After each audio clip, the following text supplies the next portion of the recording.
محمدا عبده ورسوله الداعي إلى سبيله والصلاة والسلام على النبي المختار سيدنا وحبيبنا وشفيعنا وقرة أعين مولانا محمد صلى الله عليه وسلم وعلى آله وصحبه ومن تبعهم بإحسان إلى يوم يشفع على أمته. أما بعد، جماعة مسجد الخيف الذين لم يذكر اسمهم, yang mohon maaf saya tidak disebutkan namanya satu-satu, namun insyaallah ta'zim dan takzim saya pribadi kepada semuanya, tidak mengurangi sedikit pun, baik bapak-bapaknya ataupun ibu-ibunya. Semoga kita semua masuk dalam kategori apa yang dikatakan oleh baginda Nabi Muhammad SAW terkait dengan ilmu, ya, terkait dengan ilmu.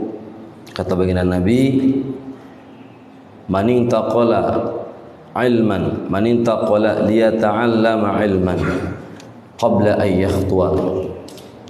Kata Nabi, siapa yang berpindah dari satu tempat ke tempat yang lain, tujuannya adalah untuk mencari ilmu, ya, menuntut ilmu. Maka kata Nabi, qabla an yakhtuwa, ghufira lahu qabla an yakhtuwa. Maka orang tersebut diampuni dosanya qabla ayyakhtuwa, sebelum dia melangkahkan kakinya dari rumahnya.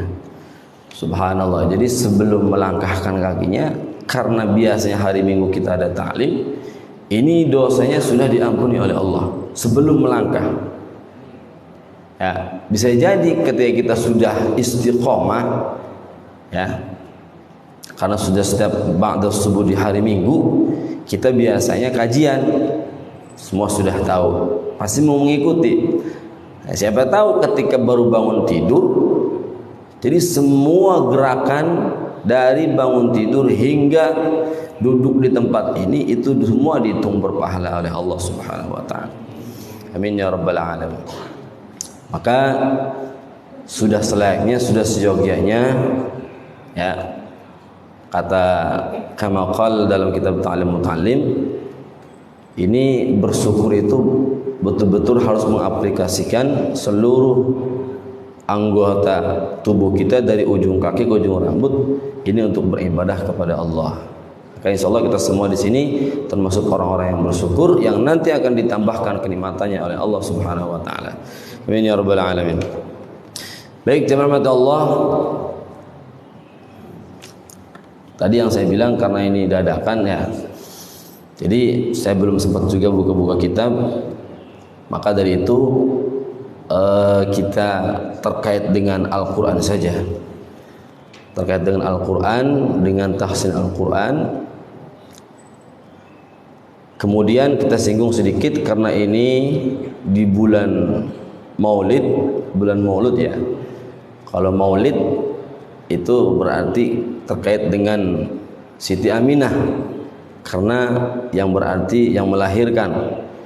Maka kita sebut dengan Maulud, bulan terakhirnya atau dilahirkannya baginda Nabi Muhammad sallallahu alaihi wasallam. Ini sebetulnya kosakata saja, ya. Kalau Maulid ini isim fa'il, berkaitan dengan orang yang melahirkan, berarti Nyi Aminah. Tapi kita kalau bahasanya Maulud, berarti ini isim maf'ul, yang artinya telah dilahirkan atau yang dilahirkan, yaitu Rasulullah sallallahu alaihi wasallam, ya. Ini tanggal hijriahnya tanggal berapa ini? Tanggal 13, Pak, ya? Hah? Iya, berarti pas kemarin tepat tanggal 12. Berarti hitungan saya enggak salah, ya, alhamdulillah. Ya, jadi ini masih bulan Maulud Nabi Muhammad SAW. Maka mari kita perbanyak baca sholawat, kita perbanyak baca sholawat, karena sholat kita, baca Quran kita, sedekah kita, dan lain sebagainya, ini belum ada kepastian tentang dikabulnya atau diterimanya. Tapi kalau baca sholawat, ini jangan diragukan lagi, Pak, ya. Hadisnya juga hasan dan sahih. Saya baca dari keterangan hadis-hadis yang berkaitan dengan keutamaan. Di situ saya baca keutamaan baca sholawat, ya. Ternyata kata Nabi, baca salawat ini yang saya ambil dari pengertian hadis itu sangat luar biasa. Tadi itu yang saya katakan, sholat kita, baca Quran kita, lain sebagainya, ini belum belum kita ketahui apakah diterima atau tidak. Tapi kalau baca sholawat yang pertama nyampe pun juga diterima. Apa kata Nabi?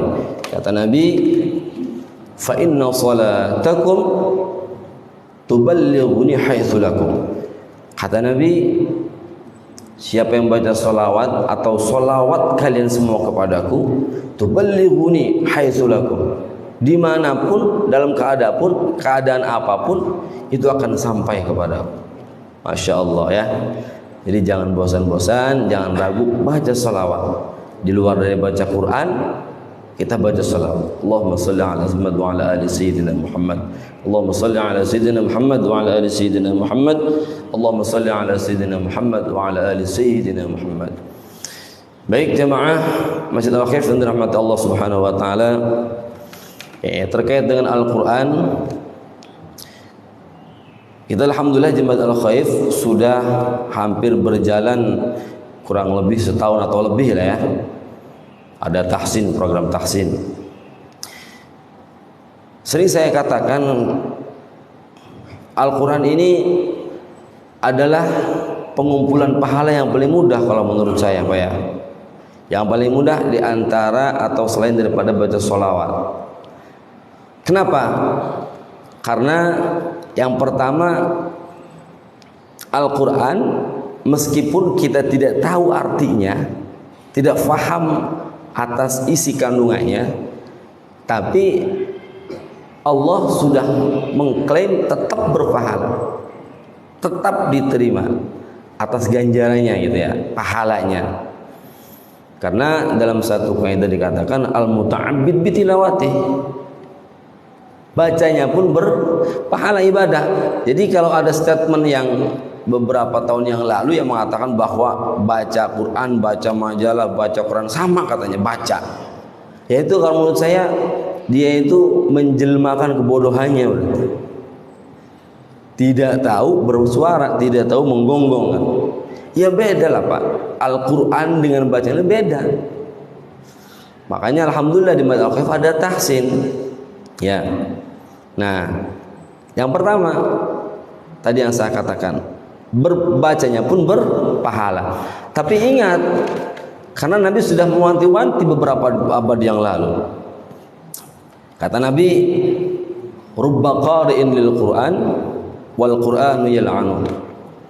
Jadi banyak sekali kata Nabi Pak Indra, banyak sekali rubba qari'in, orang yang baca Al-Quran banyak kata Nabi.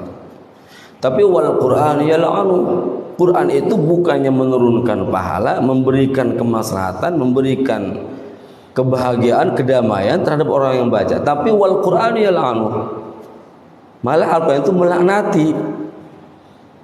Ya, kalau Bapak pernah membaca hadis terkait dengan Al-Quran, itu Al-Quran itu katanya bisa meninggikan derajat seseorang, bisa merendahkan. Ternyata di sarahnya meninggikan derajat Al-Quran kita yang baca itu orang yang mengamalkan dan mengkaji terkait dengan tajwid-tajwidnya dan lain sebagainya. Itu ditinggikan oleh orang yang dihandapkan diturunkan derajatnya terkait dengan Al-Quran, orang yang membaca Al-Quran tidak bertajwid, apalagi tidak mengamalkan isi kandungannya, kan? Itu daripada kebalikannya. Nah, ini diantara yang pertama adalah mari kita perbaiki bacaan Al-Quran dengan sesuai kaidah tajwidnya. Siapa? Kata saya, siapa yang tidak baca Quran ini? Ternyata bighairi tajwidin. Orang yang baca Al-Quran tanpa bertajwid. Masya Allah. Berarti kata saya tepat nih di Al-Khaif nih. Ada program tahsin untuk mendompleng orang-orang yang memang sudah rajin baca Quran kan. Alhamdulillah kan. Jadi tinggal memperbaiki bacaannya gitu. Sayang Pak, sangat-sangat sayang kalau kita sudah istiqomah, sudah rajin, tapi tidak diperbaiki, sangat sayang.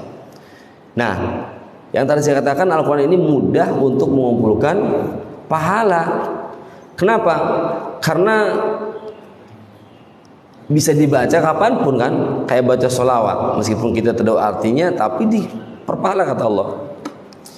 Kalau kita sudah baik bacaannya, kita hafal, meskipun surat Al-Ikhlas, ya kan, di kantor sambil supir mobil, sambil juga mungkin sama anak kita, sama cucu kita dan lain sebagainya, kita baca Al-Fatihah, Al-Ikhlas. Ini luar biasa pahalanya kan, satu huruf saja 10 kebaikan, ya. Makanya sangat sayang kalau kita tidak memperbaiki bacaan Al-Quran kita. Itu yang pertama, al-muta'abbid bitilawati, bacaannya adalah berpahala. Nah, kemudian jamaah mata Allah Subhanahu wa taala, Al-Quran ini ada satu kaidah yang mengatakan la yuhsabu idza arifa ma'nahu. Nah, tadi ya. Selain daripada Al-Quran, tadi Al-Quran yang tidak tahu artinya, tidak tahu isi kandungannya, tapi tetap berpahala. Tapi selain daripada Al-Quran, ada statement yang mengatakan la yuhsabu idza arifa ma'nahu. Tidak akan dihitung, tidak akan dianggap seseorang membacakan kalimat-kalimat baik akan tetapi tidak mengetahui artinya, gitu ya. Tidak dianggap, tidak dihitung. Berarti itu selain daripada Al-Quran dan baca sholawat. Nah, makanya apabila kita berdoa, ya kebanyakan kita berdoa nih, berdoa kita pakai bahasa Arab, padahal kita nggak tahu artinya, bahasa Arab. Nah, ini kalau kita korelasikan dengan la yusabu idza arifa ma'nahu, ya udah kita nggak usah pakai bahasa Arab doa itu, maka bahasa biasa kita aja. Allah itu faham bahasa apa aja, nggak usah repot-repot gitu. Daripada kita doa Rabbana atina fid dunya hasanah wa fil akhirati hasanah wa qina adzabannar, tapi pasti tanya apa yang nggak tahu. Ya itu namanya mau punya tujuan tapi nggak tahu jalan, nanya pun enggak, ya linglung di situ-situ aja. Doanya pun akhirnya kata Allah, ini orang nggak jelas minta apa nih, nggak paham tapi itu sih. Tuh ya, itu la yusabu idza arifa ma'nahu tuh. Nah, makanya tolong bahasa-bahasa Arab yang kita pakai, baik doa ataupun dalam sholat, upayakan paham dengan artinya. Ya, ketika kita baca Rabbighfirli, ya Allah ampunilah dosaku, kan? Atau kita meskipun tidak diterjemahkan, yang penting kita sudah paham, ya sudah cukup gitu. Rabbighfirli, Allahumma ghfirli wali walidayya warhamhuma kama rabbayana shighara, kan, dan lain sebagainya. Kita harus paham. Kalau tidak paham, ya udah bahasa kita aja. Allah lebih sangat paham. Contohnya begini, kita mau ke pasar, umpamanya kita ke pasar Curug lah ya, pasar Curug. Yang satu tidak tahu jalan tapi tahu bahwa di Curug itu pasar gitu kan, pasar induk. Yang satunya tahu jalan. Nah, kira-kira sampai siapa dulu? Apa yang tahu jalan, apa yang nggak tahu jalan? Yang sampai pasar Curug. Pasti yang tahu dulu yang sampai kan, karena tahu jalan, faham gitu. Baik jalan tol ataupun jalan tikus itu. Doa pun seperti itu, jamaah Allah. Kalau kita sudah faham, lebih cepat gitu. Allah lebih bisa memahami gitu kan. Tapi jangan katakan, jangan punya pikiran berarti Allah nggak paham. Bukan, ya memang ketentuannya seperti itu gitu kan. Ada aturan mainnya apapun itu. Itu yang pertama, jamaah Allah Subhanahu wa taala, Al-Qur'an mari kita ikuti, tahsin, kita perbaiki ya. Nggak usah berpikiran hal-hal yang ya masih sebatas perkiraan ya. Kita sempatkan meskipun 1 minggu sekali, kita sempatkan. Alhamdulillah di sini kan ada Ustadz Rusdi, ada Ustadz Fauji, masya Allah, mereka pakar-pakar Quran semua itu. Kan? Kita isi, kita ikuti, meskipun kita seminggu sekali, ya kan? Karena kita bisanya itu. Ya insya Allah ini sudah menjadi perwakilan kita untuk niat memperbaiki bacaan Al-Quran. Jadi ketika di luar kita membaca Al-Quran salah pun, semoga Allah mengampuni gitu, bacaan kita itu. Ya. Kalau tidak sama sekali, ya ini pertanyaannya. Kalau tidak sama sekali, baca sendiri aja itu kan. Ya, khawatir masuk dalam wal Qur'an yal'anu, khawatir itu ya. Itu. Jamaah Allah Subhanahu wa taala, kemudian kita harus cermat lah ya, harus cermat, harus bisa memilih antara kedisiplinan ilmu gitu ya. Nah, Al-Qur'an ini saya baca di At-Tibyan, kitab At-Tibyan terkait dengan wa hamluhu Quran ya. Di situ dikatakan, jadi pertama yang kita pelajari setelah sholat itu Al-Quran. Jangan ke yang lain dulu, Al-Quran dulu kita kaji, kita talaki, kita pelajari, kita tajwidnya ya, sampai kita faham bacaan-bacaannya. Kalau artinya kandungannya sambil berjalan ya, karena aplikasi daripada baca ya harus segera gitu kan. Kalau terkait dengan kandungan sambil berjalan kita mengkajinya. Itu urutan pertamanya. Jangan kita belum tahsin, belum bagus baca Al-Quran, kita mempelajari ilmu yang lain. Apakah salah? Tidak salah. Cuman ini tidak mengikuti jalur gitu ya. Tidak mengikuti jalur. Kalau Al-Quran itu hukumnya mempelajarinya fardu kifayah, kan? Tapi mengamalkannya, membacanya fardu ain. Artinya apa? Harus setiap orang itu bacanya benar. Kalau belajarnya fardu kifayah, kalaupun di blok Mina ini semua tidak mengikuti tahsin, cuma ada satu aja yang mengikuti, Pak Haji Mulyana atau Pak Haji Romela, satu doang. Udah, yang lain gak masalah. Jadi harusnya semua terima kasih sama Pak Haji Mul. Makasih Pak Haji Mul karena udah menggugurkan saya. Harusnya itu ya. Harusnya kalau secara batinnya gitu ya. Nah, tapi kalau ilmu yang lain itu terkait dengan nahwu ya kan, shorof. Ini meskipun salah, yang penting pengamalannya benar. Redaksinya kita baca salah, tapi substansinya kita benar, itu nggak masalah, nggak dosa gitu.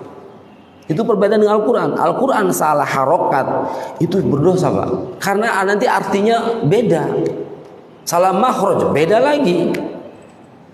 Tapi kalau sedang Al-Quran kayak kitab kuning kan, sekarang kitab gundul, kita belum bisa bacanya, baru terbata-bata, tapi kita faham artinya, itu nggak masalah, nggak dosa. Karena yang ditekankan adalah substansinya, isinya itu, pengamalannya. Ya, begitu. Kama qala guru saya pribadi. Tapi bukan berarti kita harus menang, enggak. Tetap kita harus pelajari. Ini maksudnya kedisiplinan ilmunya, gitu ya. Yang penting yang di atas adalah Quran dulu. Kita menggeleti aja kan, mempelajari nahwu shorof, boleh silahkan. Tapi tolong tahsin pun jangan disampingkan, diikuti. Karena orang yang fokus mempelajari ilmu nahwu shorof, sedangkan Al-Quran dikesampingkan, ini namanya orang yang mengambil pahala 100 membuang pahala 1000 namanya. Karena yang dahulu diabaikan, yang kedua yang di bawahnya didahulukan. Kalau kita pernah dengar atau masih ingat dengar kama qala Bu Ar-Razi kan waktu di sini ketika ada masalah witir kan, ya kan, masih ingat nggak? Kalau saya masih ingat Pak. Kata beliau, antum milih mana? Milih hadis apa fikih? Atas mana hadis sama fikih? Mana dahulu? Coba kan gitu. Hadis jelas dari Nabi, fikih sama qolas para ulama, mana coba? Kalau antum mau pilih silahkan. Berarti antum milih yang di bawah daripada yang di atas. Kalaupun ada sudah yang qot'i di atas, kenapa harus milih yang di bawah? Tuh kan? Oh, kata saya berarti cocok nih dengan pemahaman saya gitu. Nanti dahulukan yang dahulu ya. Kecuali kalau di Quran hadis nggak ada, baru kita ngambil pendapat di fikih gitu. Kalau di Quran hadis sudah jelas, ya udah witir itu satu dalam satu malam satu. Meskipun ada kama qala lain, pasti itu dhaif gitu. Tapi bukan berarti salah kan? Tapi dhaif saja. Kalau kita sibuk ngulin dhaif sementara tahu yang sahih ngapain gitu, udah yang sahih aja kita ambil satu, gitu ya. Nah kira-kira seperti itu Pak. Jadi tolong perbaiki baca Quran dulu lah. kita sudah mempelajari Al-Quran, nahwu shorab kita tidak tahu, nggak masalah Pak, nggak dosa kok, nggak dosa Pak. Yang penting kita Al-Quran dulu baca, apalagi kita di usia sekarang kan sudah perbanyak baca Al-Quran, udah banyak betul. Ya it's the best lah kalau ada Al-Quran disempatkan, nahwu shorab dipelajari, luar biasa saya. Jempol 4 saya angkat untuk orang tersebut ya. Cuman ini kedisiplinan kita harus atur. Saya pun sekarang masih ngaji Pak. Jangan anggap saya udah nggak ngaji, enggak, saya masih ngaji Pak. Saya di rumah masih ngaji sama bapak saya sendiri ngaji, sama teman-teman mudzakarah di Serang, ahli-ahli kitab saya juga ngaji. Ya, karena di sini mau ikut ke sana ke sini ya terkait dengan kewajiban saya di sini, jadi udahlah di sini masih bisanya aja, ya kan? Bukannya nggak mau kamu Ustaz Mumu, bukannya nggak mau, sering saya ikut sama beliau, tapi karena di sini semua kewajiban ya udahlah saya di Serang. Kalau di Serang kan agak leluasa gitu. Ngaji Pak. Alhamdulillah sedikit informasi, saya dari Serang kan aslinya. Di rumah juga ada pesantren alhamdulillah yang dikelola kita sama-sama orang tua. Orang tua juga dulu Abah itu kan manggilnya Abah nih. Abah itu dulu fokus di kitab kuning. Alhamdulillah beliau juga ahli nahwu shorab, ahli kitab kuning gitu ya. Kemudian ketika ada event MTQ, orang tua saya itu diikut libatkan bidang tahfidz. Kata Abah, saya bukan ahli bidang tahfidz, tapi kok dari situ tergerak hatinya pengen ngafal. Jadi ketika sudah punya anak dua Abah saya tuh, kakak saya kedua kakak saya baru mulai ngafal tuh Al-Quran. Abah saya tuh alhamdulillah dalam jangka setahun setengah beberapa kurang lebih lah hatam hafal Al-Quran Abah.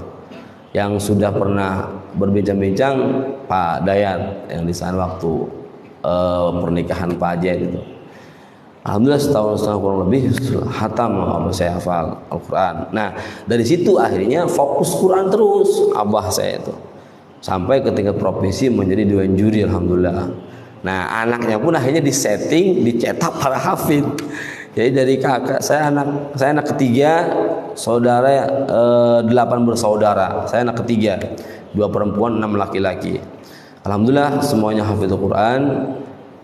Cuman yang pertama kakak saya di Cikande itu nggak hatam, cuman 5 juz karena abang fokuskan ke kitab sama beliau. Udah kamu di kitab aja, kakak pertama di kitab. Tapi 5 juz hafal alhamdulillah. Tapi yang lainnya alhamdulillah selesai. Aman waktu MTQ nasional di Padang, ada saya yang perempuan yang bontot menjuarai juara 1 nasional. Alhamdulillah. Harusnya juara 1, tapi karena ada indikasi dengan tuan rumah, di juara kedua kan. Juara kedua ada di YouTube namanya Mazhadatud Dunyawiyah. Dia tahfidz alhamdulillah juara 2. Sekarang dia dipakai Banten 15 Oktober ini untuk mewakili tafsir bahasa Indonesia. Ada saya alhamdulillah. Jadi insya Allah lah ya, saya tahadzuts bin nikmah ini, bukan Pak. Semoga ini menjadi inspirasi bagi kita ya. Artinya meskipun kita sudah lansia begini, nggak ada kata terlambat untuk belajar. Orang tua saya itu udah punya anak 2 baru menghafal Al-Quran, tapi hatam selesai alhamdulillah. Akhirnya anak-anaknya cetak Quran semua, tapi sudah dicetak baru ditaruh di kitab. Saya nahwu shorabnya di Belaraja di Kronjo 3,5 tahun. Terus kitabnya di Abah saya sendiri aja. Cuman bahasanya Jawa, itu Pak, bahasanya Jawa. Kalau Ustaz Mumu kan Sunda, saya Jawa. Makanya untuk mengkorelasi, untuk mengimbang ke bahasa Indonesia ini agak-agak repot gitu kan. Kayak mungkin apa artinya, terus mauqi'a artinya apa. Kalau di bahasa Jawa kan artinya tumiba. Tumiba apa kata saya? Bahasa Jawa tumiba itu kan bingung.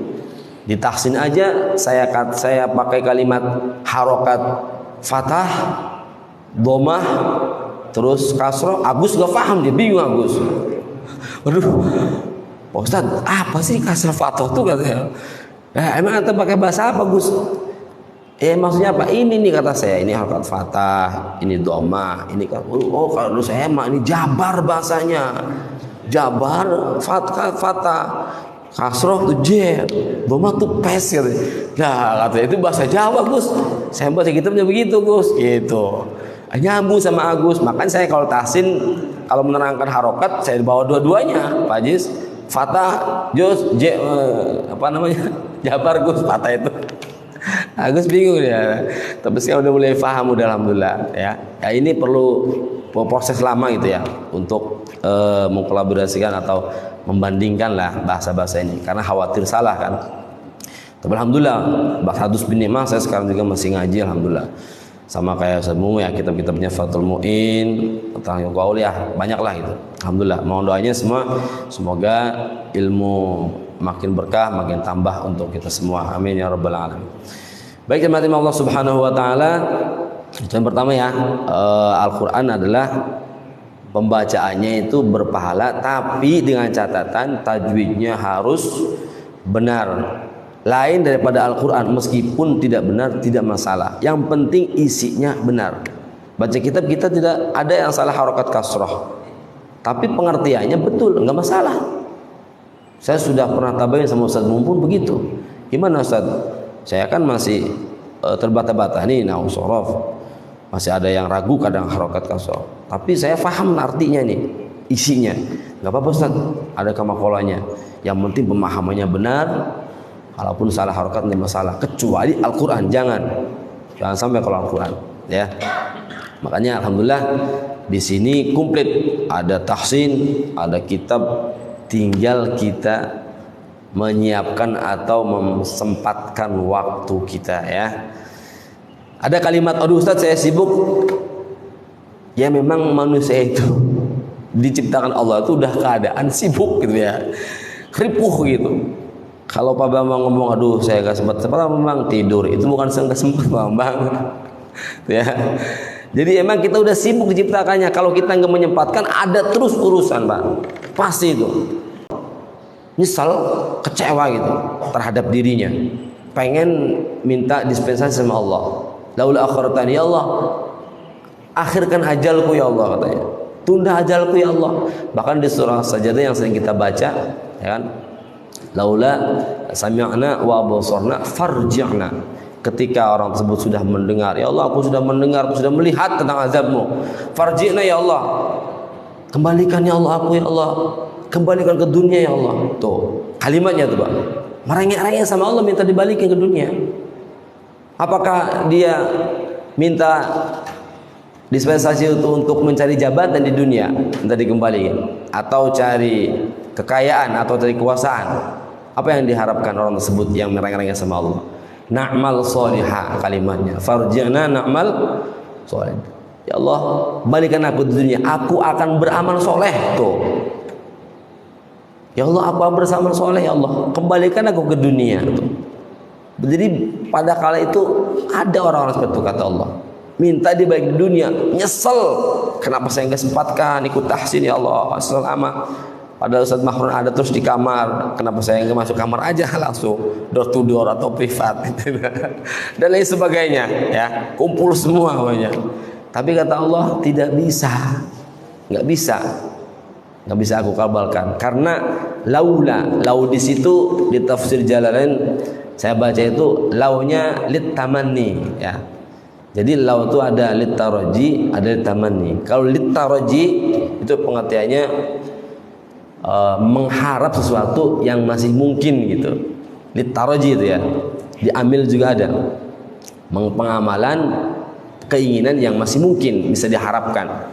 Tapi kalau lau di situ kata ulama di tafsir Jalalain litamani ini kebalikan lawan kata dari litaraji. Lau artinya litamani mengharapkan sesuatu yang tidak mungkin. Tuh, yang tidak mungkin dikabulkan oleh Allah. Jadi antonim lawan kata ya. Itu kalimatnya Pak. Jadi Masya Allah kata saya berarti luar biasa, enggak bakal dikabulkan. Saya baca sendiri sambil merenungi aja, Allah benar. Makanya alhamdulillah saya diposisikan dalam kebaikan terus, makanya terus semangat Pak ya.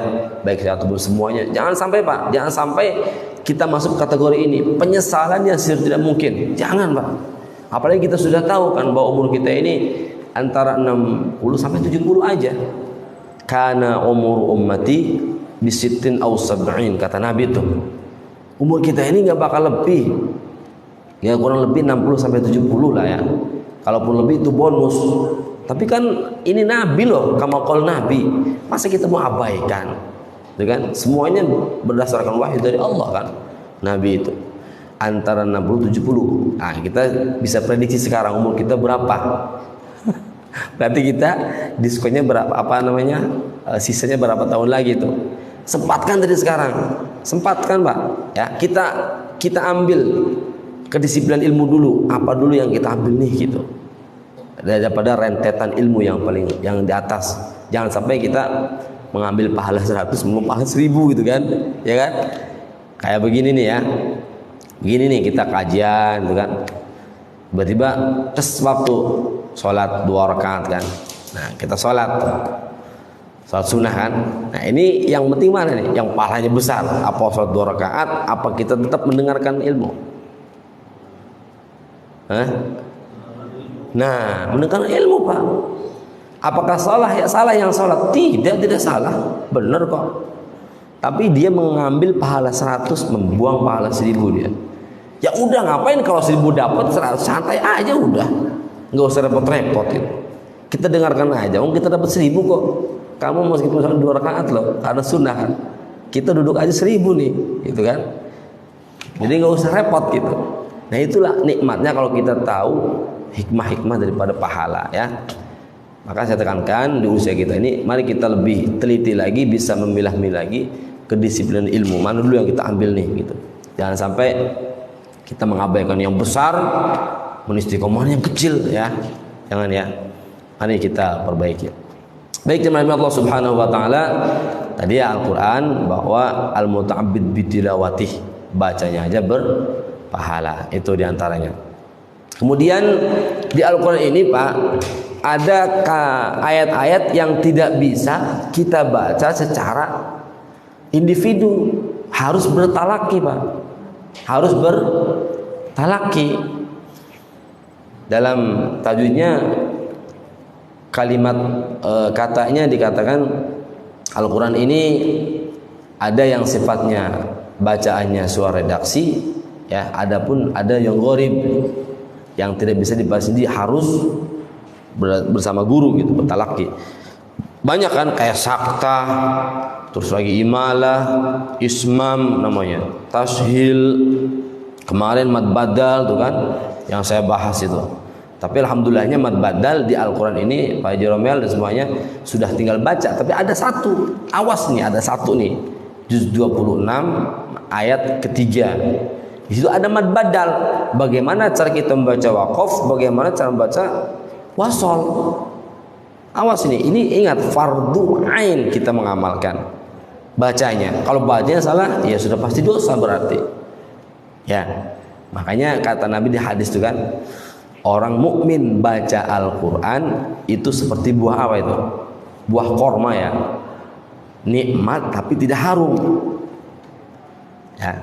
Coba dianalisa hadis Nabi, orang mukmin yang baca Quran ini seperti buah korma, enak legit tapi tidak harum baunya korma itu, tapi enak. Nah, enaknya itu, legitnya itu karena dia muslim, masih iman, keimanan. Tidak wanginya itu dia tidak baca Quran. Tuh ya, diantaranya. Nah, kalau feeling saya, analisa saya, berarti terkait dengan rubba qari'in wal Qur'an yal'anu. Orang banyak baca Quran tapi bukan rahmat la'anat karena dia tidak bertajwid. Berarti lebih baik udah nggak baca Quran lagi. Kalau antum sudah malas mempelajari bacaan Al-Quran, nanya pun tidak, udah nggak usah baca Al-Quran lah. Daripada baca Al-Quran tapi melaknati antum, itu kan tetap antum masih wangi, masih enak gitu, kata Nabi kan, masih legit karena iman, masih Islam gitu. Hanya antum tidak baca Quran aja, daripada baca Quran memperbaiki tajwid enggak, tanya enggak, akhirnya dosa timbulnya kan. Nah, tuh.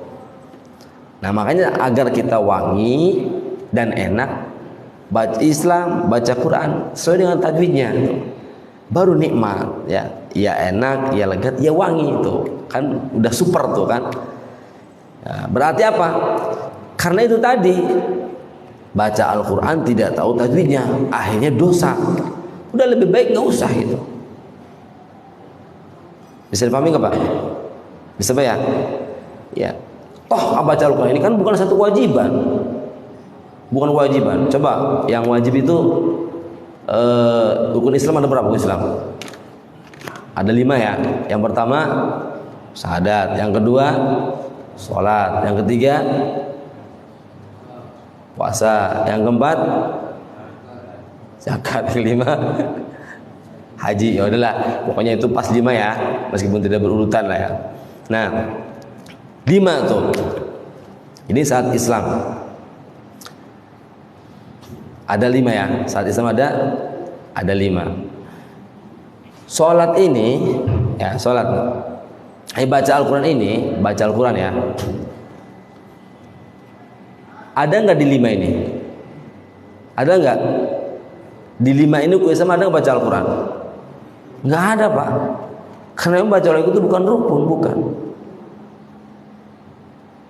bukan rukun. Itu pahala-pahala tambahan ya.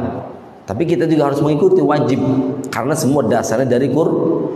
Tapi untuk menjadi saat Islam cukup udah 5 doang, syahadat, sholat, zakat, puasa, haji, udah cukup tuh. Meskipun nggak baca nggak masalah. Jadi kita kembali lagi ke awal. Daripada kita baca Quran salah, laknat yang dapat, dosa, mending nggak usah baca. Nanya tidak, ikut tahsin tidak, alasannya sibuk apa? Sibuk tidur tuh. Ya, uzur itu Pak, uzur yang masuk uzur ada 2. Uzur syar'i ini ada 2 doang Pak. Selain 2 ini bukan uzur maksudnya Pak. Saya baca di I'anatul Talibin sarahnya Fathul Mu'in. Ada 2 Pak. Ini saya baca di bab sholat Pak. Bab sholat masih dekat-dekat lah, masih awal-awal. Uzur syar'i itu ada 2. Yang pertama kanaumin. Yang pertama. Yang keduanya wanisyanin. 2 udah. Tidur lupa. Itu yang nggak dicatat amalnya. Pak Jimul bunuh orang, tapi tidur dia. Lagi tidur ada temannya di samping bunuh. Yang masuk kategori enggak. Secara syar'i enggak dihukumi. Bebas karena tidur kok, enggak dicatat malaikat. Itu uzur syar'i itu. Kecuali hadar, ya lain lagi. Enggak, makanya kalau ya Pak Jimul enggak sholat, tiduran, enggak apa-apa, enggak masalah. Dengan tapi diqadha gitu ya. Qadha karena kewajiban. Makanya kalau kita enggak diproses enggak sholat nih, ya enggak apa-apa, tapi tidur aja udah. Aja Maman, tidur mulu udah. Perbanyakin tidur, enggak diproses. Karena 2 ya. Udzur syar'i yang boleh itu ya. Ada rukhsah tidur. Yang kedua, lupa Pak. Kalau lupa susah, udah nggak ada obatnya. Kalaupun ada pasti mau beli supaya nggak lupa-lupa. Wong saya aja lupa terus Pak, udah murojaah nih, lupa aja. Insyaallah waktu minggu kemarin surat At-Tariq udah sering saya baca, lupa. Wal ard was samaa'i dzatir raj'. Lupa setelahnya apa kata saya. Ternyata lawan langit itu ya bumi gitu kan. Was samaa'i wal ardi. Masya Allah kata saya, luar biasa, lupa ini. Kalau ada obatnya saya beli ini biar kalau lupa. Ya. Lupa Pak. Oh. Makanya di situ kalau ingin nggak dicatat dosa meskipun nggak sholat, ya itu lupa. Tidur beda lagi dan lupain. Lupa ya. Nggak kewajiban. Orang tidur, orang lupa kewajiban ya. Hanya wajib qadha itu kan ya. Dan gila sama anak kecil nggak wajib. Makanya kalau nggak mau sholat ya udah gila aja. Atau kecil aja Pak, nggak usah gede-gede, kecil aja udah tuh, tinggal milih lah, milih sholat atau milih gila dah. Nah belum balik ya, milih sholat lah. Tuh ya, ada 2, cuma 2. Nah, kembali lagi tadi Quran ya Pak, sedikit lagi lah. Saya kalau udah ngomong berhenti Pak, pengen terus-terusan terus. Iya. Nah itu ya, kembali lagi Pak. Coba kita berpikir, rukun Islam 5, di sholat pun rukun itu ada 3 kan, ada 3 versi apa? Udah 3 versi, 3 golongan. Satu rukun dibagi 3, ada rukun qalbiyah, ada rukun qauliyah, ada rukun fi'liyah. Tuh, yang lebih ditekankan adalah rukun. Semuanya sebetulnya, semuanya tiga ini ditekankan rukun ini. Tapi rukun fi'liyah ini gerakan, ketika takbir, ruku dan sebagainya gerakan. Ini kata ulama ya, syartun sihhatil qauliyah. Syaratnya gerakan ini sah kita, harus sahnya juga rukun qauliyah kita, bacaan kita harus sah. Takbiratul ihramnya harus tepat, huruf-hurufnya, makhrajnya, baca Fatihahnya harus tepat. Kemudian tasyahud akhirnya tahiyatul harus tepat, baca sholawatnya harus tepat, salam pertamanya harus tepat, tajwid dan lain sebagainya. Tuh. Kalaupun ini salah, maka menjalar semua jadi salah. Kalaupun ini benar, semua menjadi benar. Itu kata ulama di kitab Syarah Sitin ya, Syekh Ar-Ramli. Di situ ada kalimatnya, ada rukunnya. Nah, kita udah paham bahwa di haji pun ada rukun, di khutbah Jumat pun ada rukun. Kalau ini sudah kena rukun ini, insya Allah aman yang lain. Jadi sah, ya, jadi sah semuanya. Kalau rukun sudah kena. Tapi kalau rukun ini belum kena, ngacak-ngacak semuanya. Rukun Islam 5, udah kita kompletin aja nih rukun Islam. Di sini kan nggak ada baca Quran nih, berarti kita sudah tetap masih ruang lingkup beriman, ya kan? Nah, orang yang baca Quran nggak bertajwid, nanya enggak apa, ya udah nggak usah baca lah, daripada baca timbul dosa, kasihan sama ente kan gitu. Itu. Nah ini, tapi lebih bagus belajar, ya kan? Atau nanya, minimal nanya Pak. Saya udah sering bilang sama teman-teman yang bawa di sini atau siapalah, kan ada nomor WA saya. Udah, kalaupun umpamanya di rumah atau di mana ada bacaan Al-Quran kita bawanya ragu, langsung aja telepon ke, difotoin ke gitu, langsung nanya gitu tuh, biar langsung dipraktekkan, nggak masalah. Saya buka keluasan, nggak hanya terbatasin, enggak, welcome lah gitu ya, terserah kapan aja baca kita. Ada yang ragu, silahkan foto, langsung telepon saya boleh, langsung tanya. Ini demi kita terhindar daripada warba qari'in wal qur'anu yal'anu. Itu tujuannya. Ya. Nah, ini rukun. Sering saya katakan, di khutbah pun rukunnya harus benar-benar diamati ya. Alhamdulillah saya pribadi dimanapun saya ikut berjamaah, salah satunya di antaranya Jum'ah ya, itu pasti saya amati khutbahnya, rukunnya kena enggak ini gitu. Pasti saya amati sampai saya dengar sampai. Kalau kena alhamdulillah ya. Terserah kalau udah kena rukunnya mah ya. Kalimat-kalimat yang lain nggak masalah itu. Tapi kalau rukunnya bermasalah baru saya tabayun, saya tegur gitu. Termasuk khusus untuk masjid yang kita cari Al-Khaif ini. Terus saya pantau. Kalau saya lagi di sini nggak jadwal, saya pantau, saya dengerin. Ya, alhamdulillah. Sekedar informasi saja, sudah 2 kali saya bertabayun terkait dengan khutbah ini. Alhamdulillah mereka menerima gitu. Dan bahkan sampai sekarang mereka masih terus WA saya. Ustaz, aduh, tolong mohon arahannya. Wong saya juga pengen diarahin kata saya. Dia minta diarahin saya. Enggak Ustaz, kita sama-sama kata saya. Saya juga masih belajar saya gitu. Tapi kan kita amalkan. Balighu anni walau ayat. Kita paham ini, sampaikan. Jadi mengamalkan ilmu itu tidak harus banyak dulu, jangan Pak. Meskipun satu kita amalkan. Amalkan Pak. Bahkan ini apa rahasia nih? Ya, kita amalkan. Kita kan pasti pengen ilmu ini banyak, pengen faham gitu ya, pengen faham, pengen banyak lah ya.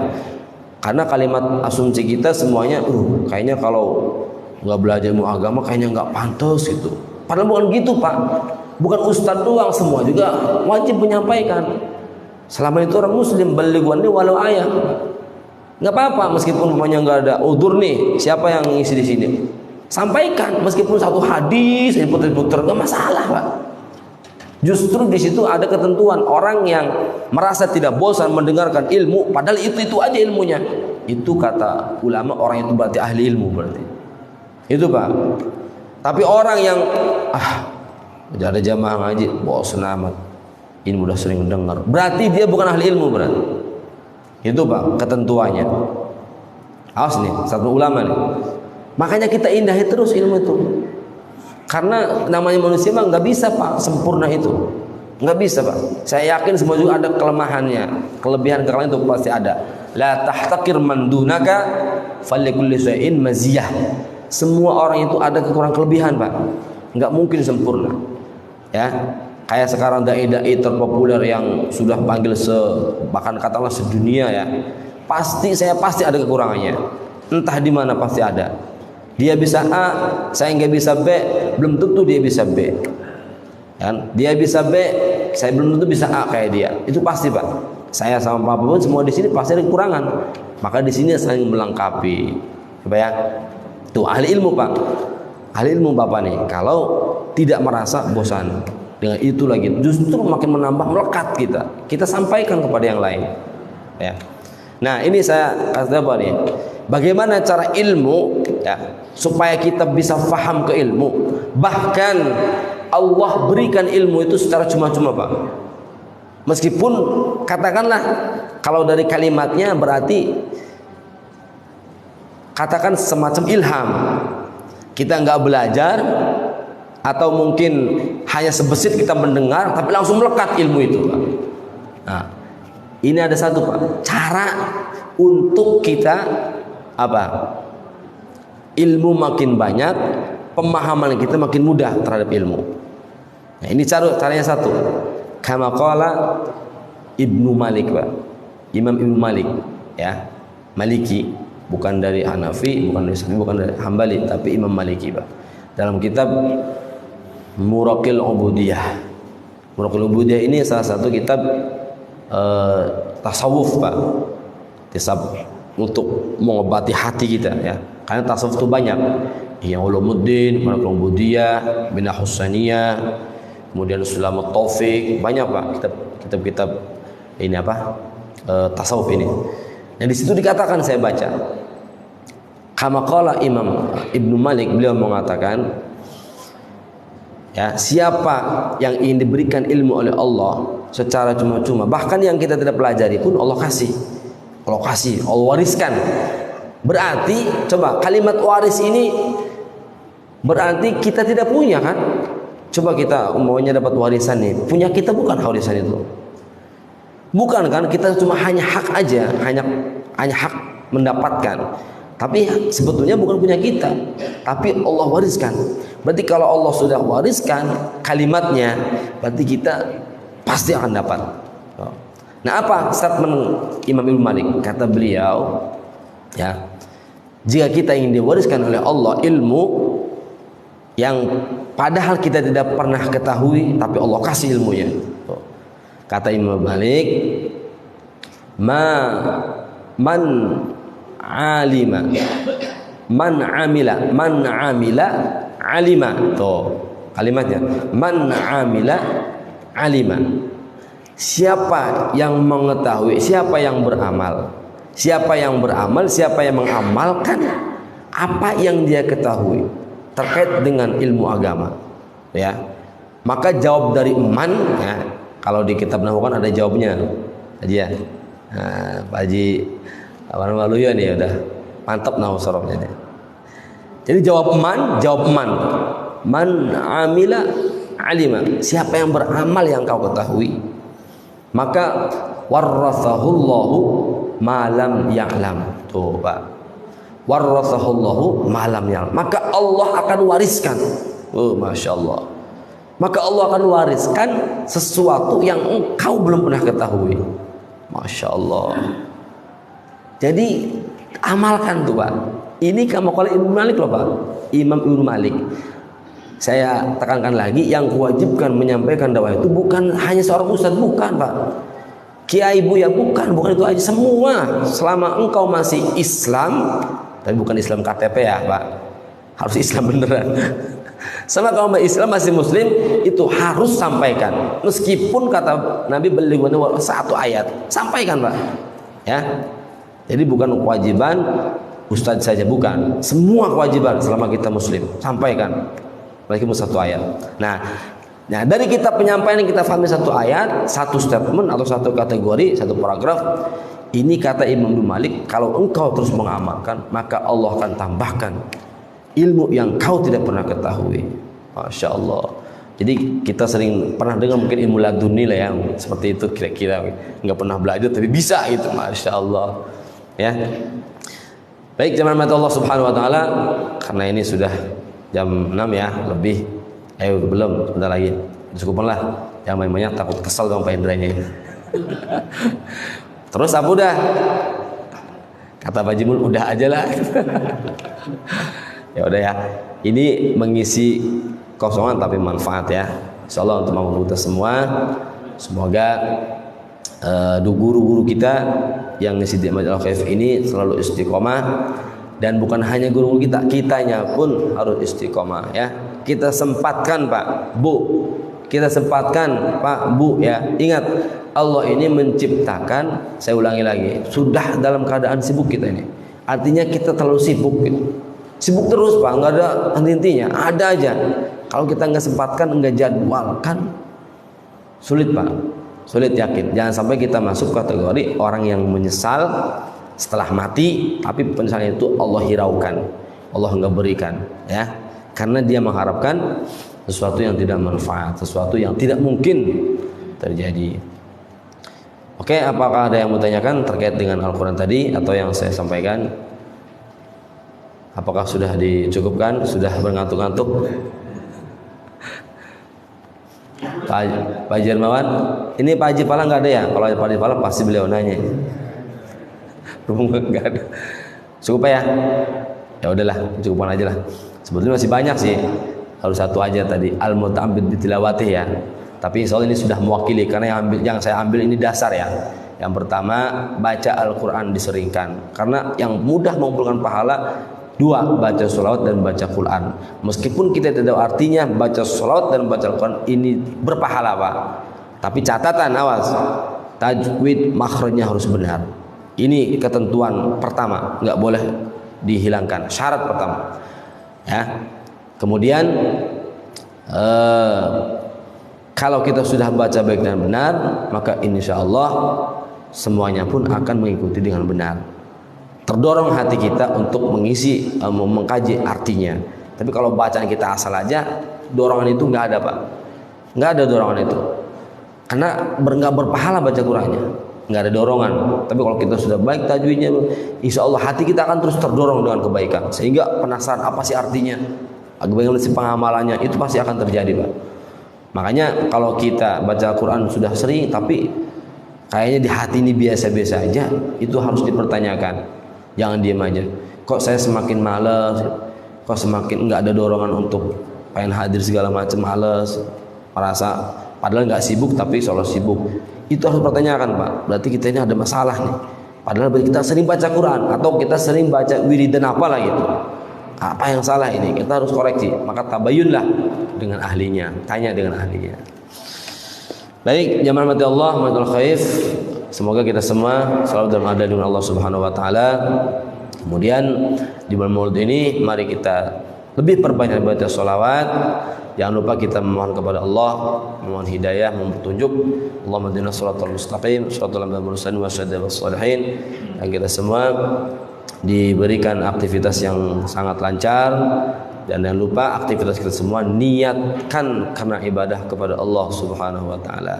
Semoga di akhir hayat kita dan terusnya setelah kita meninggalkan dunia fana ini, Allah tempatkan kita ke tempat yang baik. Jangan dimasukkan kategori orang-orang yang menyesal, tapi penyesalan itu tidak mungkin terjadi lagi.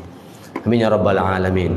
Akhirul kalam, mari kita berdoa sedikit ya. Karena berdoa ini adalah salah satu perintah dari Rasul, berpahala ya, senjata muslim. Soal dengan doa kita semua ijabah oleh Allah, sehingga dari ijabah ini kita lebih semangat lagi, lebih beriman dan takwa kita meningkat kepada Allah Subhanahu Wa Taala.